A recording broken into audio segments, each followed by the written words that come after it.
बाप के लिए आफत हो रही है। माँ बाप काम करते, औलाद सो रही है। वो बच्चा कैसे सुधरेगा? 9 बजे तक सो रहा है, बिस्तर से उठा नहीं, चाय को रो रहा है। कर्महीन से कुल की सम्मर्याद बिगड़ जाती है। ज्यादा लाड प्यार से भी औलाद बिगड़ जाती है। बिगड़ी औलाद सुधारने की मशीन 11,000 रुपए में आएगी। औलाद को सुधार के मशीन को बेचोगे 1.5 में बिक जाएगी। ज्यादा दिन कवारा रहना खोटा नहीं है, शादी के बाद उलझनों का टोटा नहीं है।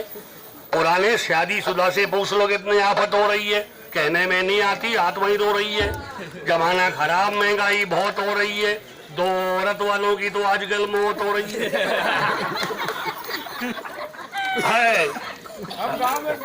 आगे सुनो, आगे सुनो। वहाँ कोई घर जवाई तो नहीं है? घर का भेद हर किसे कहना आना चाहिए। घर का भेद हर किसे कहना आना चाहिए। मर्द को ससुराल में रहना आना चाहिए। ससुराल का सारा ही काम करना पड़ेगा। बहनोई होके साले से भी डरना पड़ेगा। लाचार बन रहना पड़े, कह सके को दम नहीं। घर जवाई की इज्जत होती गधे से कम नहीं। हाँ, कुछ खबर रहती नहीं नींद आ जाने के बाद। माँ बाप लगते हैं बूढ़े शादी हो जाने के बाद। ससुराल वालों को रबड़ी खिला रहा, घर वालों को लकड़ी दिखा रहा। जमाना यहाँ तक खराब आ रहा, बाप को पूछता नहीं, ससुराल जा रहा। सासू की सेवा करना बहू के लिए अच्छी बात है। बहू भी एक दिन सास बनेगी, सच्ची बात है। पानी का छाने की आटा छानती नहीं है, खुद में अक्ल नहीं, सासू की मानती नहीं है। शादी करके लाए तभी से आफत हो रही है। सासू काम करती, बहू सो रही है। सासू भी खराब है।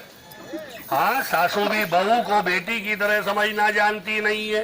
डाकन की तरह खाऊं खाऊं करती है, मानती नहीं। चौका धोए ना झाड़ू दे, वो घर ही पक्का बासी है।